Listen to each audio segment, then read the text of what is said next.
Who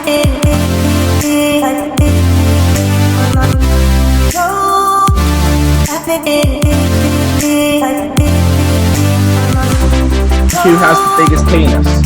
Hulk, Thor, or Thanos? How many irons would an Iron Man iron if an Iron Man could man irons? Cable versus Abomination. Do you prefer spiders or men? Tommy Beckhold stole my heart. Hello, I've done it wrong already. Hello and welcome to the first ever video by Marvel Matters. This is the channel that is all dedicated towards Marvel and will give you the Marvel content that you desire. We focus on several different subjects and we'll be discussing in this video, talking about several different things about Marvel. And this video specifically, we'll be talking about Phase 4. Recently, we found out that obviously the dates will be pushed back in order to accommodate for the current pandemic that's going on in the world. And with this, it also means that several things are going to release in different years, and whether that now means that certain things are going to be very different in the MCU than what we were expecting. So inside this video, we're just going to be having a chat, have a watch, give us a comment and tell us if you disagree. Maybe you've got your own ideas. We'd love to hear it. Also, we'll be doing videos where we will be inviting guests that do comment, that show some great ideas. We'd love to hear from you. We'd love to get you involved. So we will be inviting you in if you leave some great ideas. Today, we'll just be discussing that. As I said, it's just going to be a pretty chilled out sesh. I have an amazing guest with us today, but first, let me just introduce myself. I'm Brandon. I'm regularly going to be on this channel. You are going to get sick of me, and if you don't, something's wrong with you. Okay, but I'm here today with my guest, which is my friend Ash. Ash. Hi. Say hello. I'm going to chuck us onto gallery view so that it records a bit nicer for us. How are you doing, Sash? Yeah, I'm good. Obviously, just keeping busy. Just keeping busy. It's all any of us can do, right? It's really hard to keep busy. I've had to order new games just to keep myself entertained.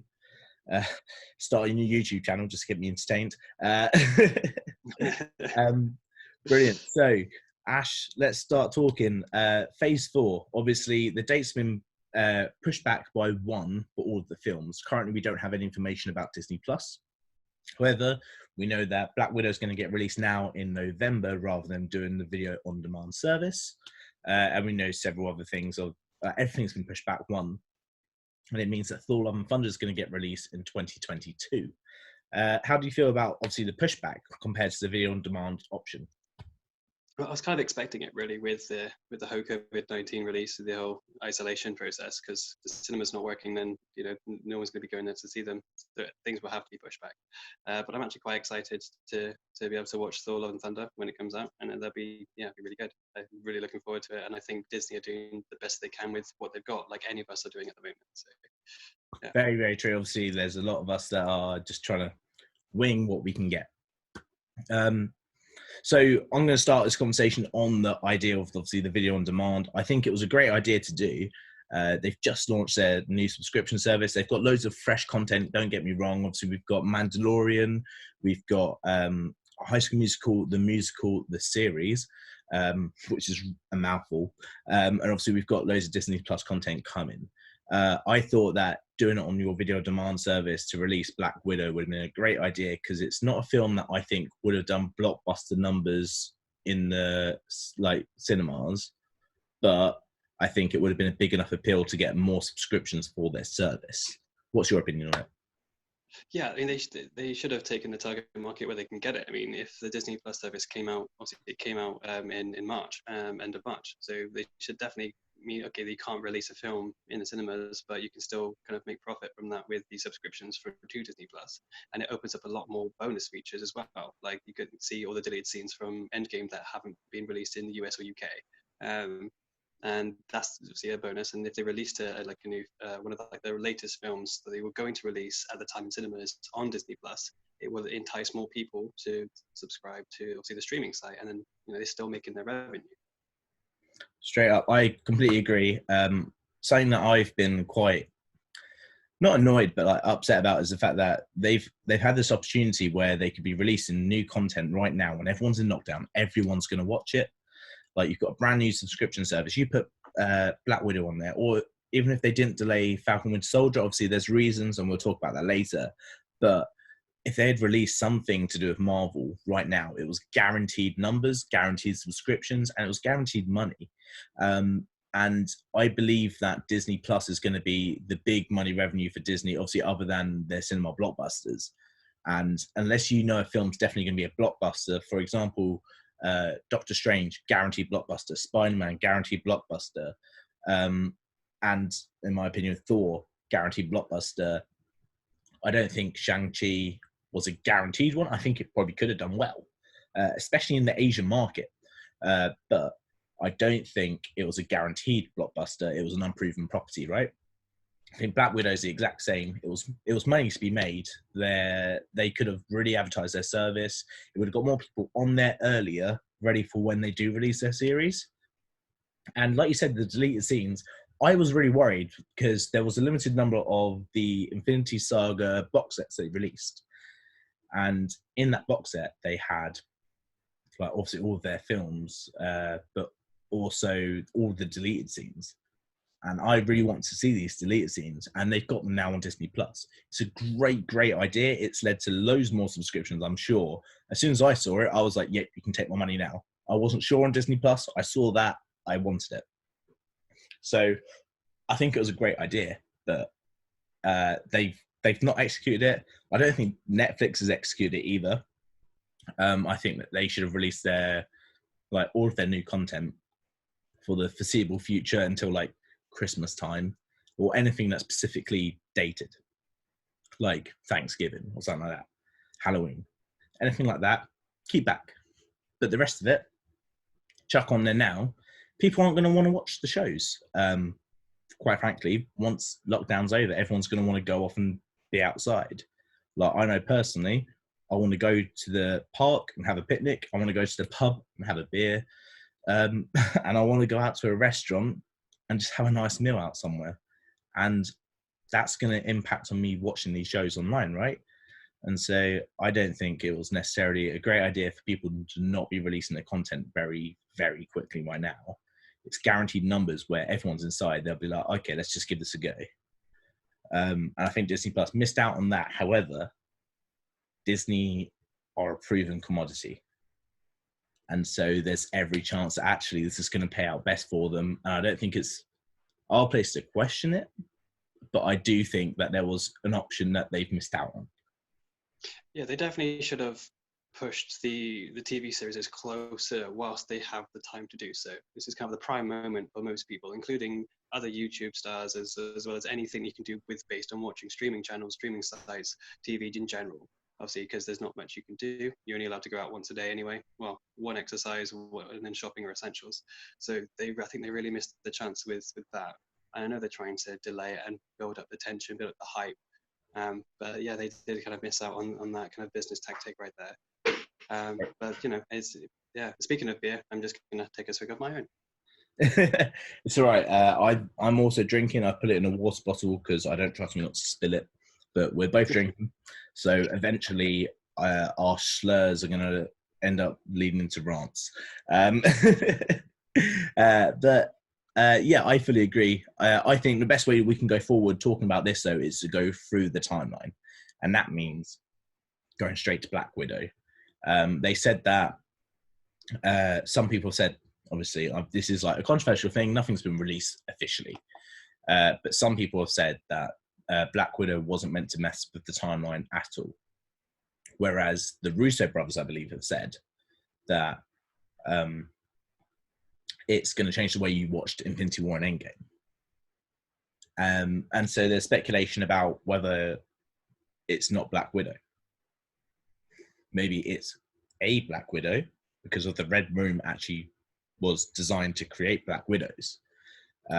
And that's don't forget as well about Secret Invasion as well. They've already hinted that with Nick Fury being on the sword ship, and they had Talos obviously pretending masked as Nick Fury and his wife as Maria Hill. So it could even be a Skrull version of Black Widow. Indeed. It could be any of them. There's also speculation that Maria Hill has never been a person; it was always a Skrull. But I don't know. I'm of mixed opinions on it. But obviously talking about that, I don't know if Black Widow matters too much of where it lands, where it hits inside Phase 4, because Phase 4 is going to be whatever it is, right? And if it doesn't affect the timeline, it doesn't affect the rest of them, why couldn't they have just pushed back Black Widow without the rest? It must mean something, right? Black Widow must be an important part for them to push back everything rather than just Black Widow.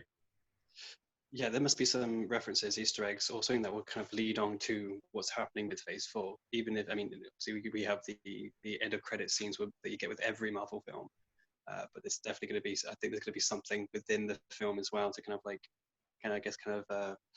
entice us to kind of think and speculate about what's going to be upcoming next as well, but dropping hints, kind of like what they did with the release of the name Endgame. They're like, you guys are so close, with everyone on Twitter being like, it's this, that you're so close, but no one actually quite got it, and they referenced it 3 times, I think, twice in the second Avengers, once in Infinity War. So there's also talk about Yolana, who's going to be obviously her sister that we were talking about. It might not have been Black Widow, it might have been her. There's also talk that she's going to end up joining the Thunderbolts. And if it was Black Widow and it wasn't Yolana, and it is about a reference to the Thunderbolts, does that mean that throughout the rest of the next couple of films, we're going to be seeing the Thunderbolts slowly formed up? And that means that they are very, very soon coming. I mean, I haven't really kind of like dived too much into it at this point, because I like, when I go and watch a film, I kind of like going in without knowing too much. I'd like to get surprised, and especially with Disney, they've been doing a really good job so far. Yeah, I mean, in terms of with everything you've said, I mean, they could go down that route. Like, it's a possibility with what they could do. They've got so many different routes they could potentially go down. It's somewhat impossible to kind of figure out exactly what they plan on doing, because at the moment we don't know it much, or if anything, about Phase 4. We've only recently got hints that potentially Fantastic Four might be in Phase 4, just with the ending of Spider-Man Homecoming, with the 1, the 2, the 3. Can't wait to show you what's coming next. And obviously also with Kevin Feige, San Diego Comic-Con, talking, he like was announcing things, and then he went, I haven't had time to talk about Fantastic Four, mutants. Like, there's a lot of hints towards that. And obviously they've said that they've announced all of Phase 4, and we'll get to that, because I never thought that was the case, and now I think it's possibly even more not so the case. However, going on from that, I'm going to ignore the Disney Plus series, because right now they might be in the same place, other than Falcon and Winter Soldier. So naturally, that takes us on to the Eternals. Now, I believe this was a very, very important film for the MCU. I think everyone's been underplaying how important the Eternals are going to be. Yeah, I mean, they're underplaying it a lot. I'm not sure how they're really going to plan it to go. For me, everything I've heard about it, everything I've read about it, it's always kind of been underwhelming, and it's not like they're trying to advertise it like with like Black Widow, with the Disney Plus service, with any upcoming films. They're like, look at this, like, be excited about this. But then with the Eternals, it's kind of like, yeah, and there's this film, like, we just shove it to one side. And it kind of upsets me a little bit, because they've never really done that to that extent with advertising for a release of a film before. It's almost as if the heart's not entirely in it. But then that could be the fact that they haven't really discovered what the plot was going to be yet, so they don't really know how to advertise it. See, I think they know what the plot is going to be entirely, and they know how big it's going to be. And for me, if I was advertising a film and I knew that was going to be a big thing, like, I've got a lot of very, very like well advertised films. Like, you've got Doctor Strange 2, Doctor Strange 1 did amazing. You've got Thor Love and Thunder. Thor Ragnarok has been praised universally by what it obviously its predecessors with Thor and Thor the Dark World. It's been universally praised. There's so many great films that are definitely coming up that people are definitely going to be interested in. Like, all of the films that aren't proven haven't been spoken about much, and people have been avoiding talking about them. And in my opinion, those are the films that are going to have the most in. Those are the films that are going to be the most important. And I think they know that they don't need to advertise these things. And especially Marvel now. I'm not being funny. You don't need to talk about them. You don't need to tell anyone anything because they're going to sell out. They might not be blockbusters. They might not be in the cinemas for like a month, like Endgame was, and like it was making pretty much sellouts for the first 2 weeks, and then after that, it was still pretty packed for the rest of the time it was in there. I don't think they're going to do that, but imagine if Eternals and stuff like that is gonna, it's gonna like be really important, and then all of a sudden, after like the first few days, once words got out how important it is, everyone's watching it. It doesn't need it, in my opinion. Well, I mean, yeah, I mean, I guess on a general scale, but then it's all about the marketing strategy. It's all about how they can sell the tickets because they want to make revenue on this film. They want to break the box office like they've done with most of their films, like with Spider-Man, with the team up films, with anything else under the sun, really. Or like, well, Thor Ragnarok, for example. And it just seems like they haven't really had that much, I guess, advertisement or marketing going around the internet at all. And when they do kind of talk about it, it's very rushed, it's very quick. And I mean, fair play, you know, they are a monstrous company, and they are very good at what they do. I just feels like, for me, I don't know, personally, just feels like they kind of they don't really have that much faith in that film as of yet. But then they might when it gets closer to the due date, they probably hype it up quite a lot before that point. But it would be nice to kind of see them just as excited about it as I would be if I was going to be excited to go in to watch a film, to be like, I really want to see this film. Everything, because at the moment they're advertising it to me like, well, should I really go into the cinema and watch this then? Why can't I wait for it to come out on DVD? I get what you mean with that, okay, and that's like that is how they've advertised it so far.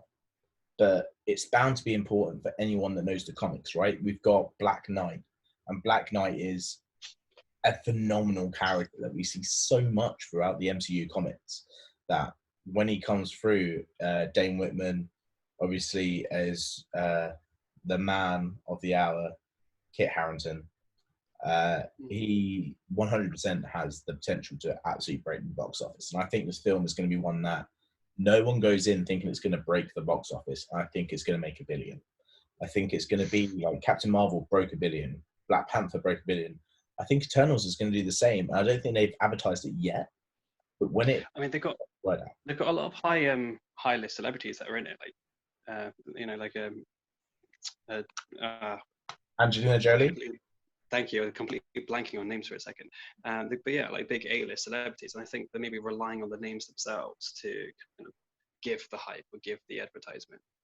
Yeah, Sorry, yes. especially with Kit Harington, obviously Game of Thrones, massive franchise, and I don't think the MCU is too far away from Game of Thrones for it to break the same kind of barriers, right? But with that being said, let's push forward and talk about Shang-Chi. Now, Shang-Chi, obviously, it's something that we've been talking about for a while. They've finally brought it in. They're doing it. It's not been spoken about too much.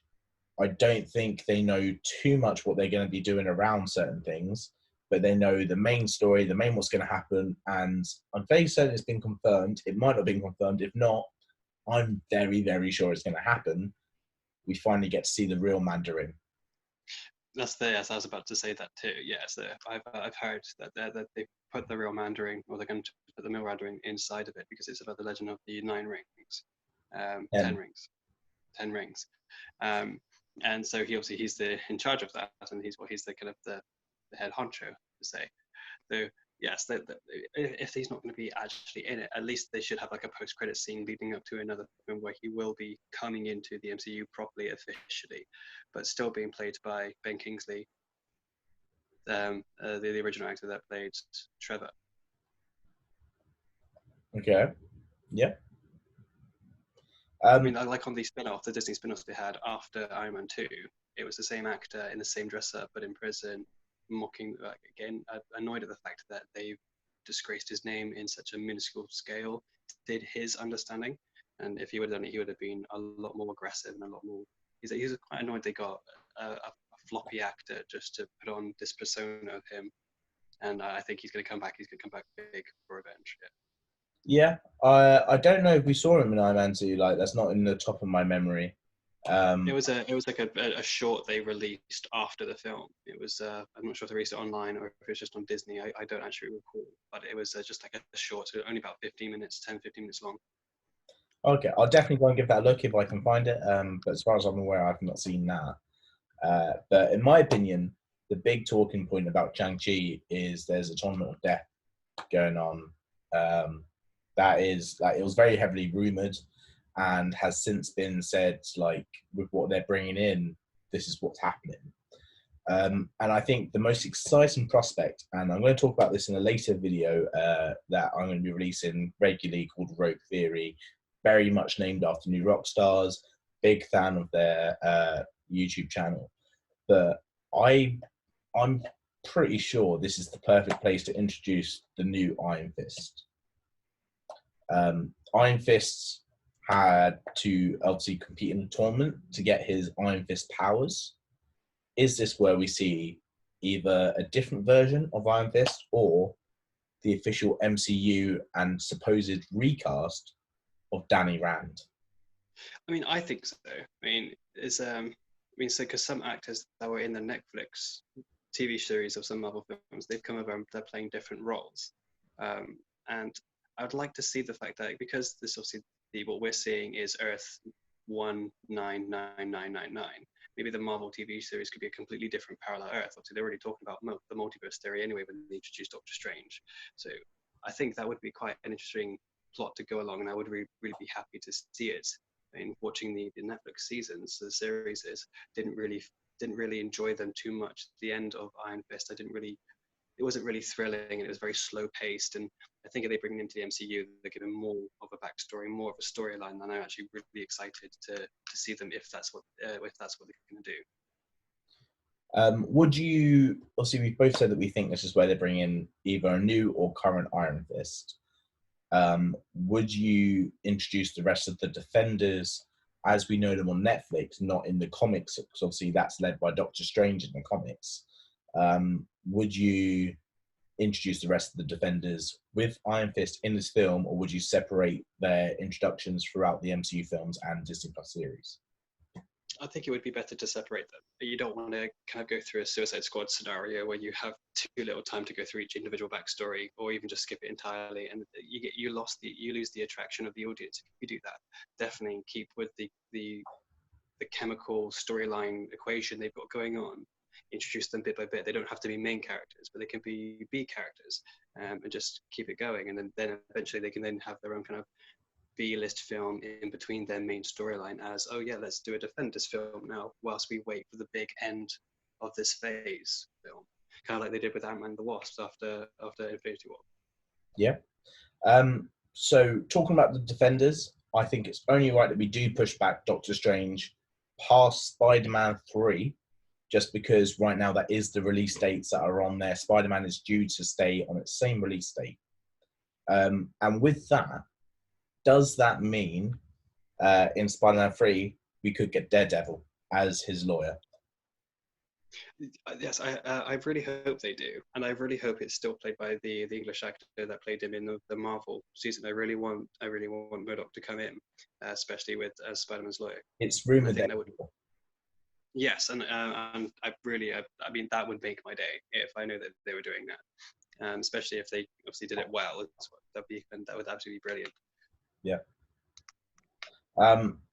Spider-Man 3, after we've been left off on Spider-Man 2, we're not going to say what it is, just in case someone is not caught up on MCU. And if you're not, we're in a pandemic, you've got nothing else to do, watch Spider-Man Far From Home. It was a great film. But with that, and Spider-Man 3 and the way it's going to go forward, and the fact that it's staying in the same time slot, indicates it's not going to lead too much more to the rest of the MCU films. And in my opinion, it only needs to come for one film. And we'll get to that later with the latest film that obviously they've announced. But in Spider-Man 3, is there too much to be excited about, knowing that because it's not changed its time slot, there's a chance it doesn't really affect anything else about the MCU? I mean, not necessarily. I mean, you've already got kind of the Sony side of things building that up as they go along. So you've got you've obviously got obviously Venom was kind of leading up to it. You've got Morbius. Morbius leading up to it as well, especially with the hints towards the recent Spider-Man film from Disney, as well as also hinting like using the poster from the Tobey Maguire Spider-Man. And they're kind of already implementing it. And they had the same guy that played the Vulture who came in at the. I'm not sure if it's going to be like in the middle In of the the film same or the end of the film. costume, which In the indicates same exact same the costume, yeah. same character, indicating they're in the same universe, and obviously there's the potential of Doc Ock.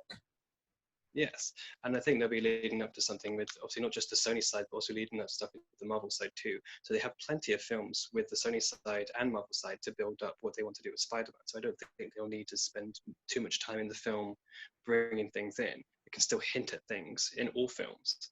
Now that with the merger, they could even do that in Sony, and then Marvel could do Sony Easter eggs within their Marvel films. So they've got plenty of time to add up to it and kind of bring more of a hype to it. Straight up, I fully agree with that. Obviously, we'll talk about where Spider-Man's going in a Rogue Theory. Two theories obviously get pitched, each Rogue Theory, and we'll be talking about the lead up to the Sinister Six, and we'll be talking about who would be leading it and what sort of story it would bring about it. But what I do want to ask you for a simple one-word answer: Sony or Disney? Oh, Who Disney. does the whoa, not yet. Who does the Sinister Six film? Is it Sony or Disney? Okay, yeah. So Sinister Six will probably be a Sony film, most likely. I'm gonna go Sony. See, I personally think that Disney have good enough ties and relations to possibly get the Sinister Six film. I think they do better numbers. They regularly get more people in.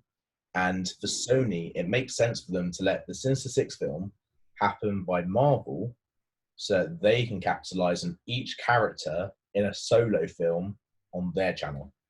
Wow, I mean, I was kind of thinking maybe they would have some Disney writers come over to the Sony side to make the plot, write the film, help them with That's how they do all of the Spider-Man series right now. Yeah, and because they've already done Venom and they're doing Morbius, and I think if Sony does the build up, then they'll collab together and make the build up team, but it will be mainly under a Sony trademark. Yeah. Well, that like with Morbius, obviously they've also said from the studio that brought you Homecoming and Far From Home, they are very much this is our film. Yeah. And so it could still obviously lead to the Disney side and the fact that, well, these are still our films that we're making. It's just like we're letting them use it and they're getting better numbers to help us out.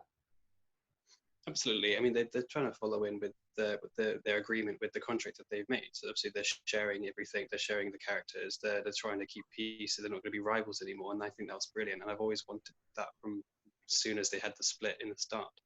But I definitely think they would probably still keep this build-up film, this team film as a Sony production. I think that will give Sony more credit, and then actually they can be both two giants that actually don't compete against each other, but actually thrive off each other. Well, the last that I heard, Sony have pretty much said we're not going to try and compete with Marvel. As far as we're concerned, there's always going to be a deal on the table for us to work together. And I'm glad. I think they're really thinking of the fans' ideals at heart as well, and I really enjoy that. And I think I'll be looking forward to some more collabs by both the two giants in the upcoming years. So let's move on to the next film, Doctor Strange. Obviously, it's hard to talk about Doctor Strange without WandaVision, but what I would say is for those actors from either the Netflix series or other series like Agents of S.H.I.E.L.D., Inhumans, Runaways, Cloak and Dagger, all of those kind of shows, would it be a smart move for any actors they want to keep the same to have them come through the multiverse, keep their own backstories, and be able to have these new characters that they want to redo themselves? that's kind of, I mean, that would be quite tricky, really. You would want to keep some backstories, but change others. That might get a little bit confusing somewhere down the line. And then people might start speculating, like, oh, is this a parallel universe or is this happening there? If that's the route they want to go down, then fair enough, because there's only one thing that needs to change in a parallel universe if there's thousands upon millions of different scenarios. But if As you're going we to keep it within, proved in Endgame, right? Obviously, if they change one thing from time, there's a different parallel universe that goes off with. yeah, a branch timeline, as the ancient one was explaining to Professor Banner. Exactly. But yeah, I mean, but if they want to keep it within Earth 99999, then they would be, I'd say, probably from, just to make, obviously, because they target children as well as the general fans, the older fans, the teenagers, the 20-year-olds, 30-year-olds, 40-year-olds, people who read the comic books The when nerds those that were are released. reading the comic book still in their mum's basement, right? Oh, well, I mean, probably not now. They've probably got a job. They've probably got a nice family. Well, maybe. But yeah, so the original fans, the newer fans, they're just starting out wannabe fans, and they want to hit every target market. So if they change it like that, they should probably try and keep the same, unless they have a bigger agenda at heart. Because otherwise, it just get too confusing, too mixed up, and I think most people will understand you can upset one side or the other. Yeah, okay. I fully get that. Doctor Strange is definitely going to be a blockbuster film. Obviously, we've had the change up from Scott Derrickson to Sam Raimi. But my last question about Doctor Strange before we move on from it, because I don't want to talk about too much. I think this is a big thing that we could spend a whole entire discussion series talking about. So I just have one last question: yes or no? Do we get Deadpool through this film, or does he come in on his own? I would like to see Deadpool come in on his own. So I'm going to say on his own. Yeah, you said yes or no, but then gave you two different. I said yes or no. I didn't say the words properly. I apologise. I will not drink when we're making videos in future. But yes or no, would we get the original Deadpool come through this film? You've said no, which is how I meant to phrase it. I want yes. I still want Ryan Reynolds to play Deadpool. I still want him to come to MCU, and plus he's wanting to go into the MCU for ages. He keeps well, he's joking about confirmed it. He's confirmed he's in the MCU. Fantastic. It's just whether it comes through this film and that he comes through the multiverse. In my opinion, you bring him through this film as a cameo only. You bring him in and you have him come through the multiverse, go into their world, and go, "Oh, this place looks pretty cool. Stick it." Yeah. Walk off. I mean, that's not. That's it. That's all. Yeah, it's not really what I had in my head, but for me to go into that theory, I need to dive into something else, which we'll probably say for a later episode. So I'll probably wait. We'll have a discussion just about Doctor Strange. It's going to be a massive film, blockbuster, guaranteed, in my opinion, $1 billion. So we'll do that. Yeah. Yes. So after that, there was only one film left scheduled for 2021 and is now scheduled for 2022. Of course, I talk about what is personally my favorite film that I'm looking forward to from Phase 4. It's, of course, Thor: Love and Thunder. Now, personally, Taika Waititi has renewed this whole entire saga. He has been amazing, and Korg is my favorite character in the MCU. And I didn't think I'd say that over Thor or Spider-Man, who are two of my favorites. But Korg's definitely my favorite right now. So with Thor: Love and Thunder, there's been so many speculations, stuff like Silver Surfer turning up, stuff like the Guardians of the Galaxy being inside of it, and whether Groot and Rocket are now going to have their own story inside Thor 4, which is really hard to say, by the way. Thor 4 is really hard to say. And if you say it right every time, you're not normal.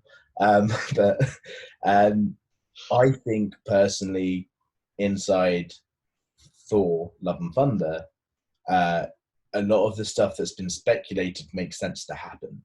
For example, Silver Surfer, Guardians of the Galaxy, also Beta Ray Bill, and there's talk of Norman Osborn. And if it is Norman Osborn that's inside this film, they're on Earth now. It makes sense.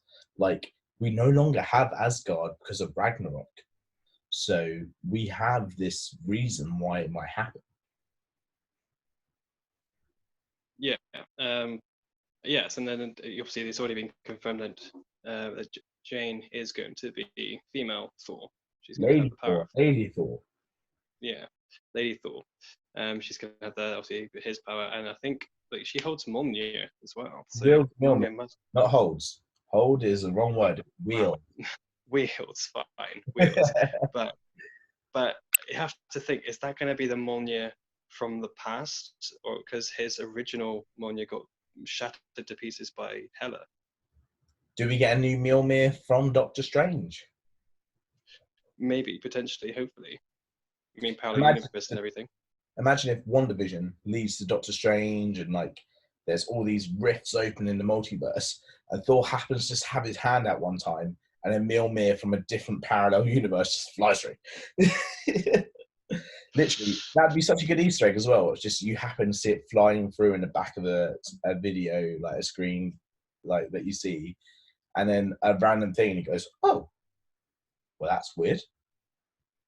Right. Yeah, it could also be that. I mean, it could also be that. But then you've also got Darcy confirmed for uh, WandaVision, and obviously with her in the previous 4 films. I mean, she has got a PhD. And even though they play her off as the comedy character in the films, she is a very intelligent person. She could maybe discover something and let him know, and then maybe able to go back and find it, or go into a parallel universe and pick one up, or maybe go back to Everdelier,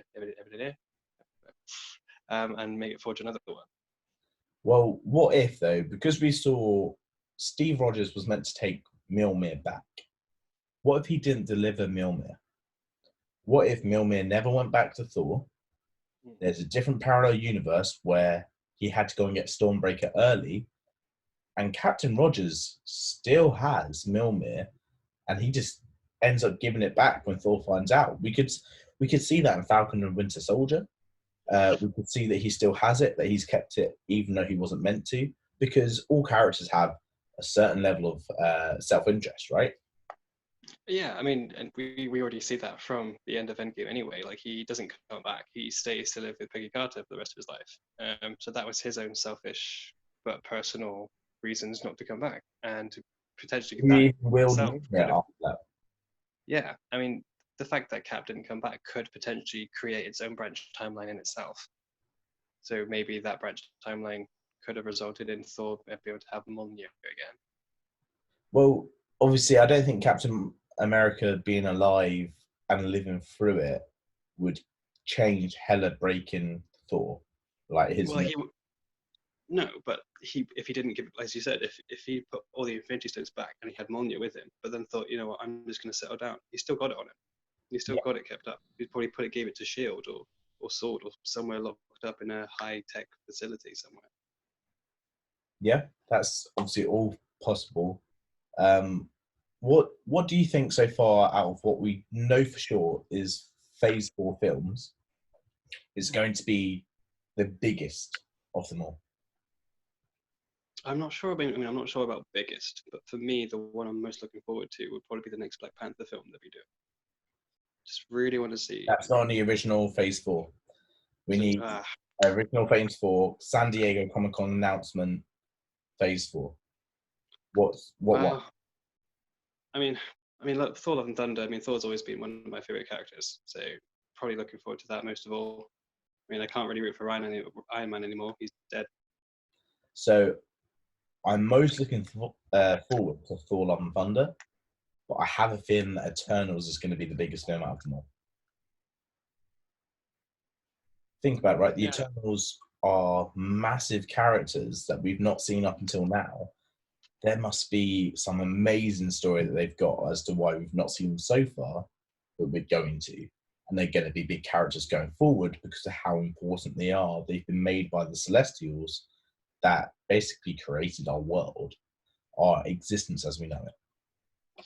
Yeah, I mean, I can't really form a proper opinion on it until I find out more about it, because most of it is kept in the shadows. But I think as soon as more information comes out, gets leaked, I'll be able to form at least a semi or half opinion until any more come out. Then yeah. Former semi. So So with that, let's go on to the other films, because now that Thor: Love and Thunder has been pushed back to February of 2022, does that mean that's the end of Phase 4 still, according to them? I never thought that was going to be the end of Phase 4. I thought there was a secret year. But does that now mean that because that's in February 2022, that February 2023 is going to be the start of Phase 5, and we've got the rest of this year for Phase 4? Well, I mean, that really depends on what's going to tie up with the end of Phase 4. With all the phases, they've always had like a big team-up film. So surely Thor: Love and Thunder is not going to be that, right? No, I mean, it's I haven't seen anything to suggest it would be, and I haven't really felt anything from that. There has to be something else after that as a team-up film, but then they've got to kind of lead into it as well. And I'm not entirely sure which way they're going to go about that. Obviously, it doesn't necessarily have to end on a team film, like team build-up film. Example, Phase 2, I think it was, ended on either Ant-Man or Guardians of the Galaxy, which was a film after Age of Ultron, still part of that phase, but it was a separate, alone film. But they still had the team-up film, so unless they're going to have the team-up film before Thor: Love and Thunder, then that's entirely different. But entirely could be Doctor Strange 2. It could be entirely, but we're not expecting it right now, right? Leading into Phase 4 / possibly 5, you mentioned Black Panther. Black Panther 2 is coming out. I believe it's going to be even bigger than Black Panther 1. I'm not a massive fan of Black Panther 1.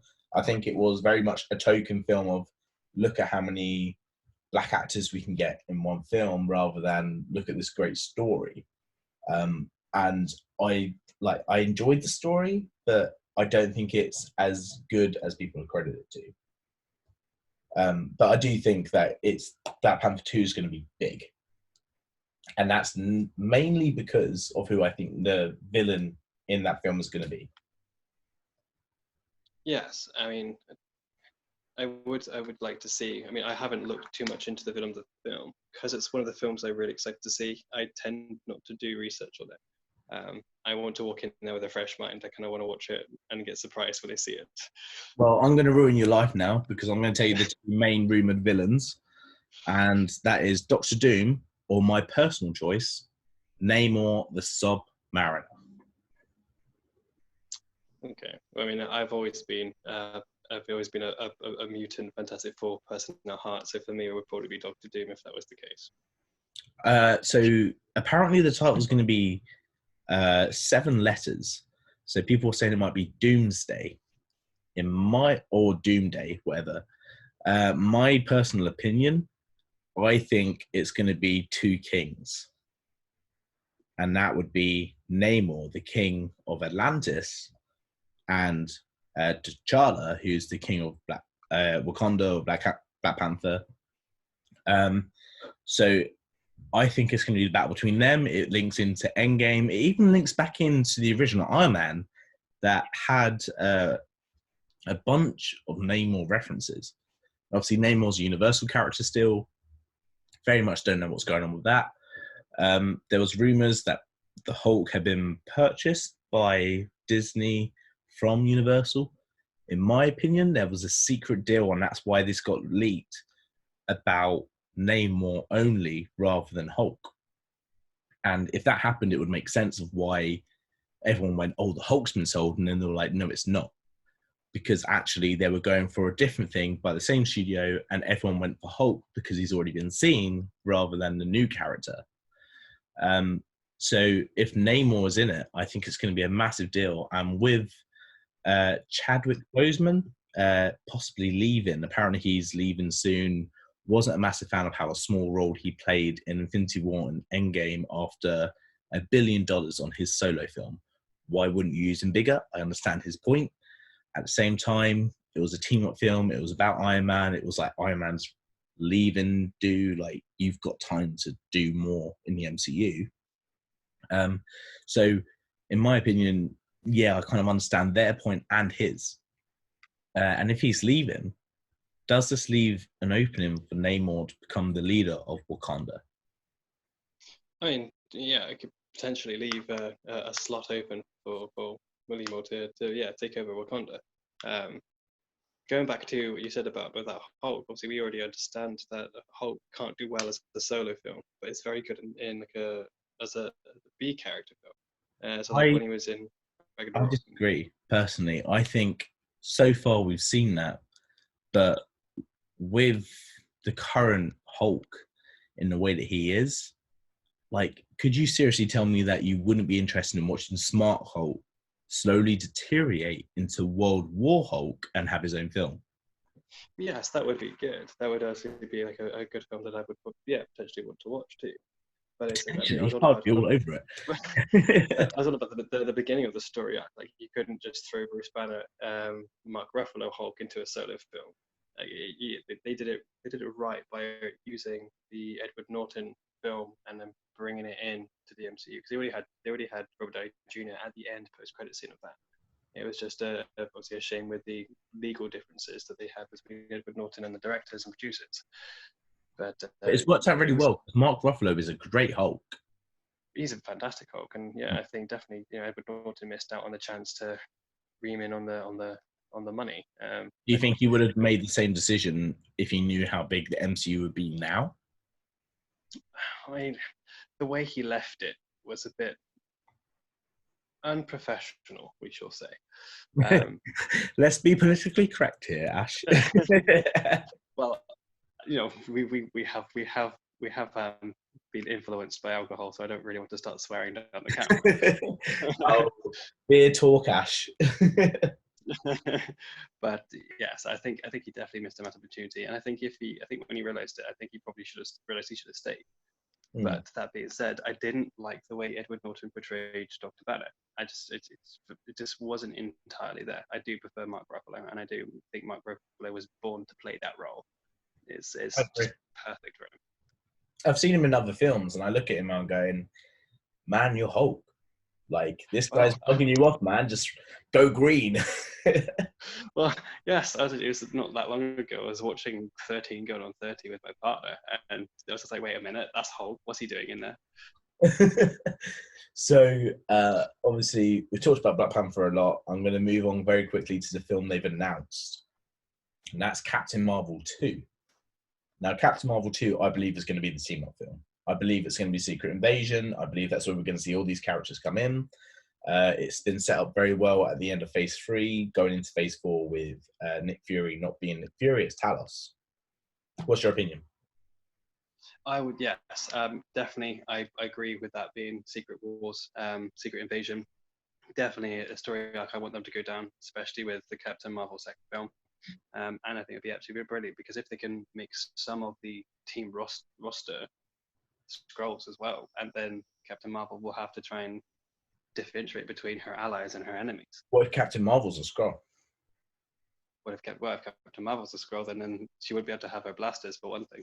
She's been around it the most. Like, she's been around the Skrulls the most. Who's to say it's not? Well, in the first film, when she had her energy blast, she told Nick Fury that the Skrulls can't do that. So if she can't fly and if she can't use her energy blast, then she's probably a Skrull. Okay.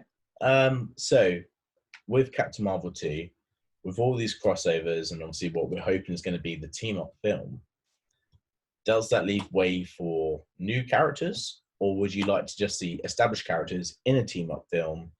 In my opinion, it's very much this should just be the team-up film. Don't introduce new characters. Don't try and like be smart about it. It's just the Skrull versus the Avengers that we know so far, including people obviously Shang-Chi and stuff.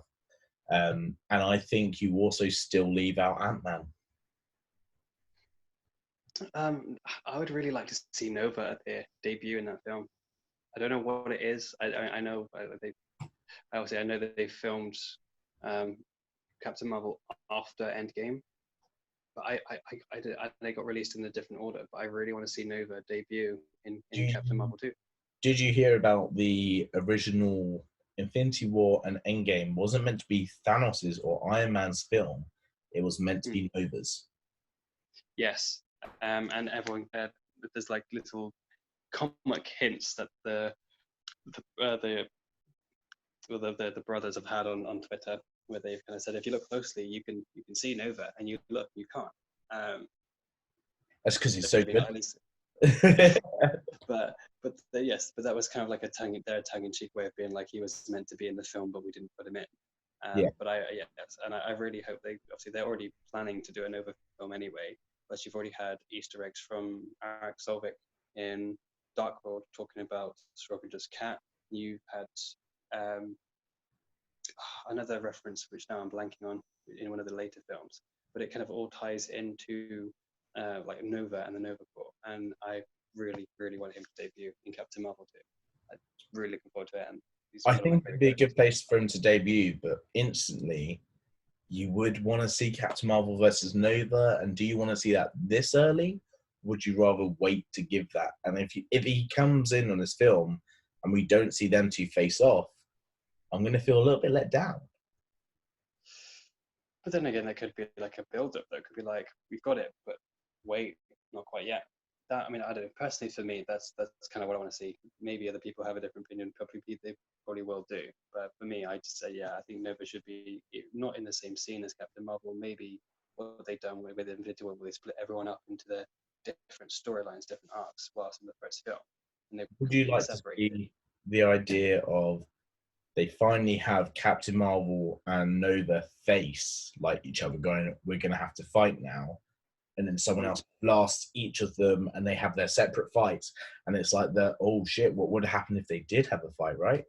Yeah, almost like kind of like how they teased in the first Avengers, the Iron Man Thor fight, like who's going to win, like who's the strongest one, then Captain America just disrupts it.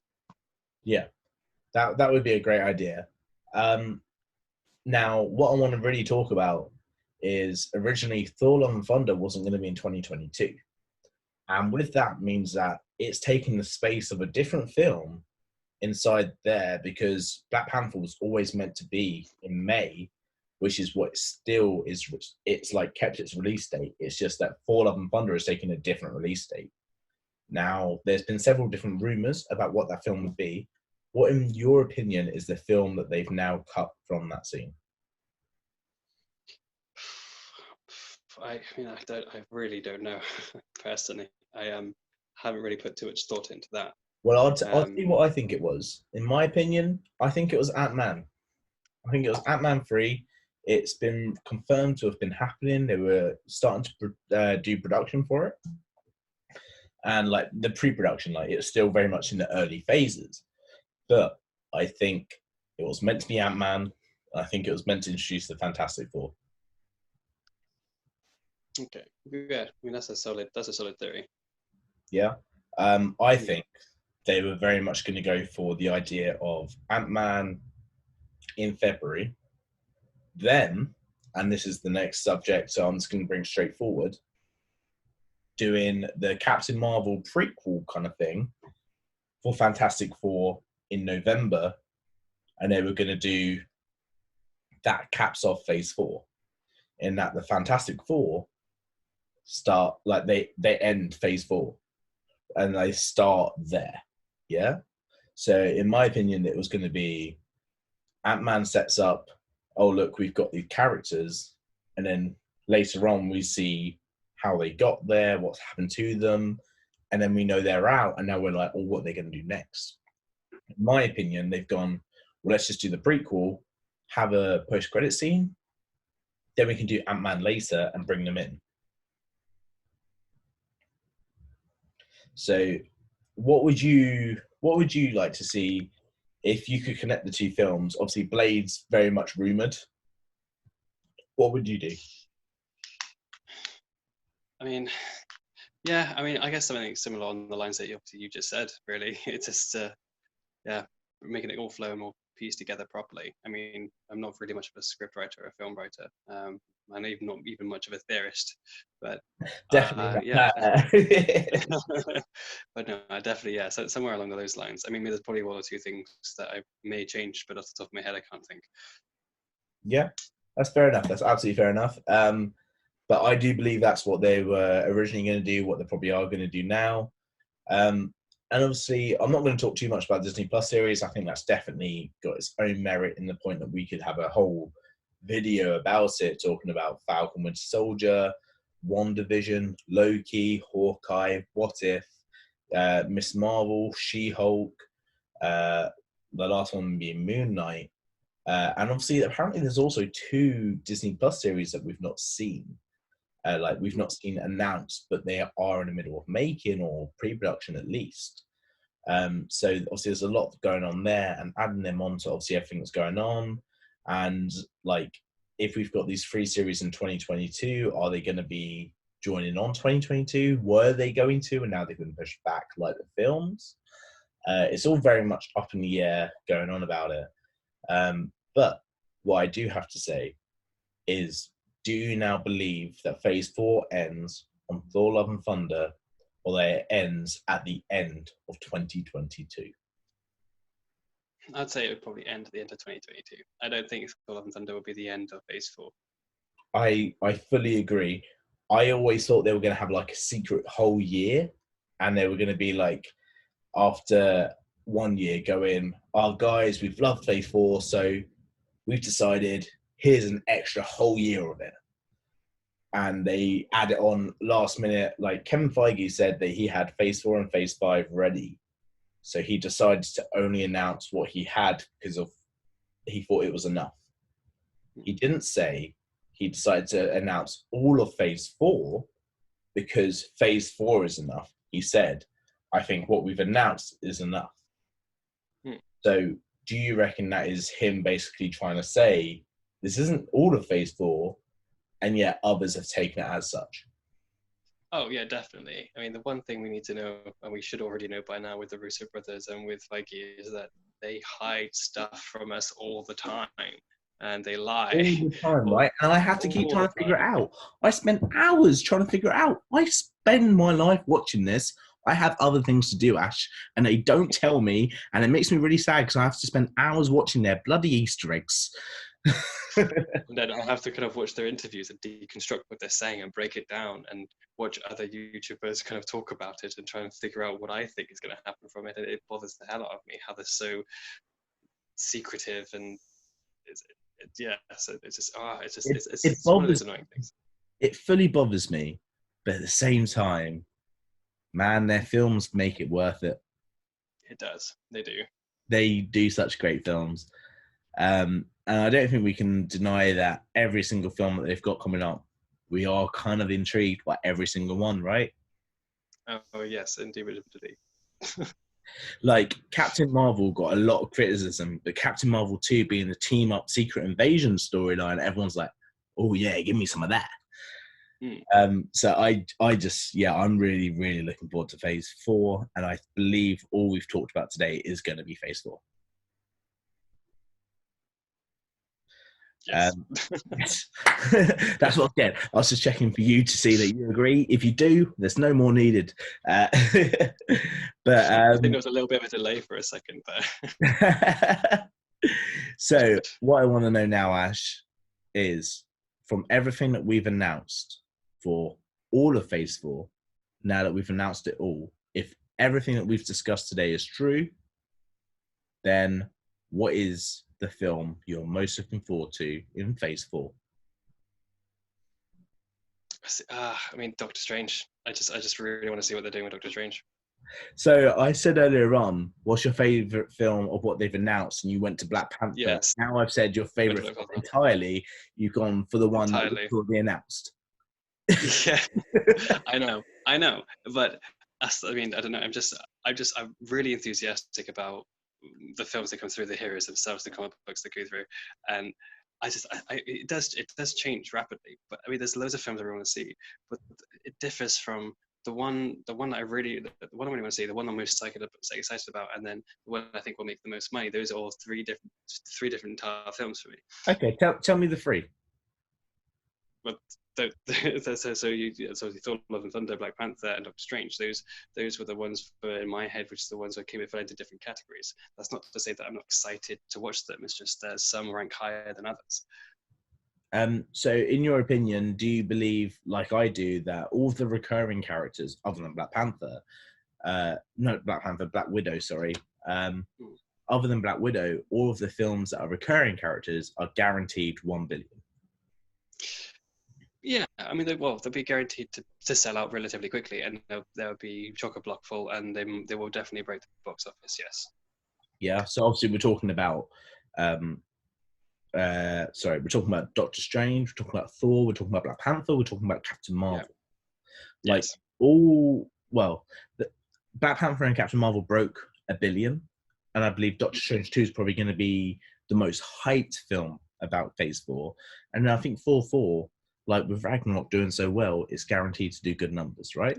But yeah, Black Widow will also do really well because they already know her from the beginning of They do, but Iron Man 2.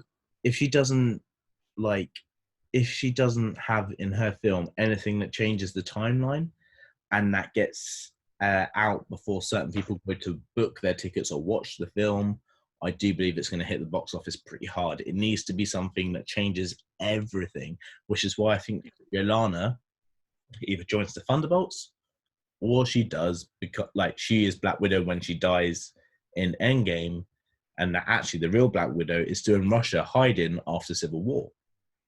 Mm. Yes, there has to be some form of big twist, something to kind of excite us for what's upcoming from it. Otherwise, the people that weren't sure about watching it won't go, right? Exactly. Especially when the leaks start coming through. If they're kind of on the fence about watching it, and the leaks start coming through, this is what happens, or this is what happens, and then it'd be like, well, if that happens, then there's no point in me even trying to see it. But if it's something really big, like, well, no, definitely got to go see it. And I think they should definitely do a big twist, either in the middle of the film, at the end of the film, leading up to something, or hinting that she's still alive. Definitely. Okay, I'm going to ask you one last question as the final question of this episode here.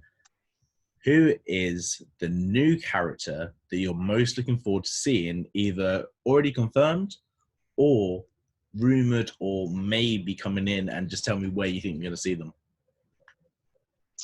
For me, I really want to see how I really want to see how Lady Thor debuts in Thor: Love and Thunder.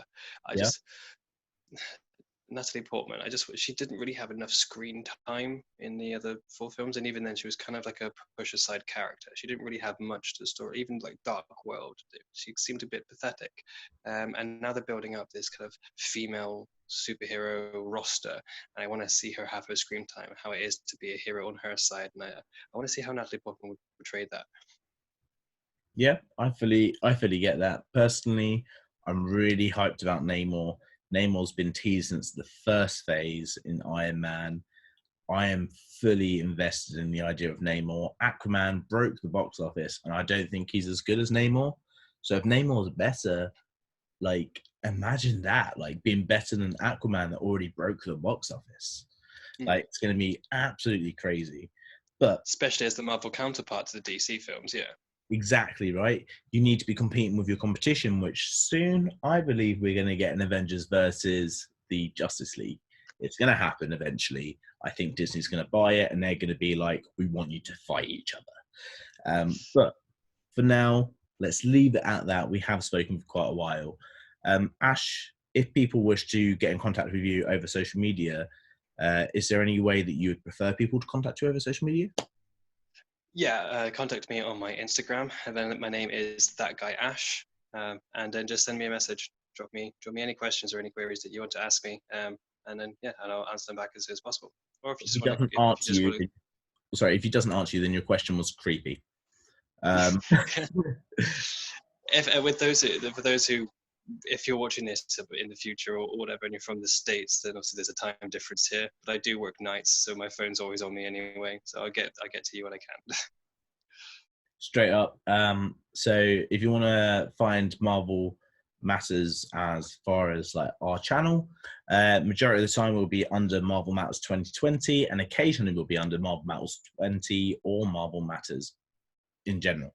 If you can't find us on the Marvel Matters 2020, do check the other two, but it should be under that as far as I'm personally concerned, unless there's a limit on the number of letters they let us use. They don't let us use all the numbers we want, Ash. That's really upsetting because I tried setting this all up. But I've been Brandon, this has been Ash. And thanks Please so much. like, subscribe, press the bell for notifications. That is exactly where I was going to, Ash. Thank you. But thank you for joining me, Ash. Thank you for watching at home, and do stay safe during this pandemic.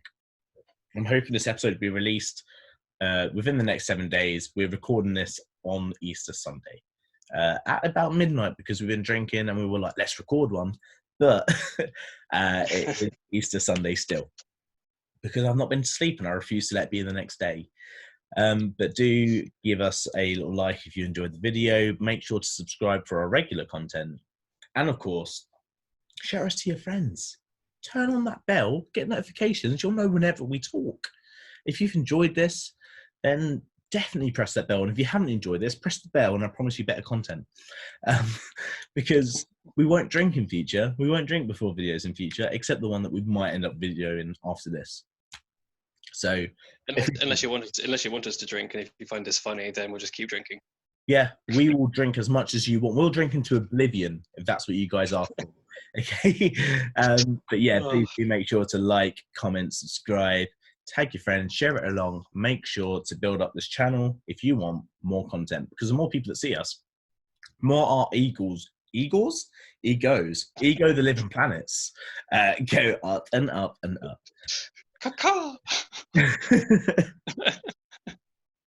But thank you so much for joining us. And if you have a different theory, drop it below in the comment section. I've been Brandon once again. This has been Ash, and see you next time for some more matters about Marvel.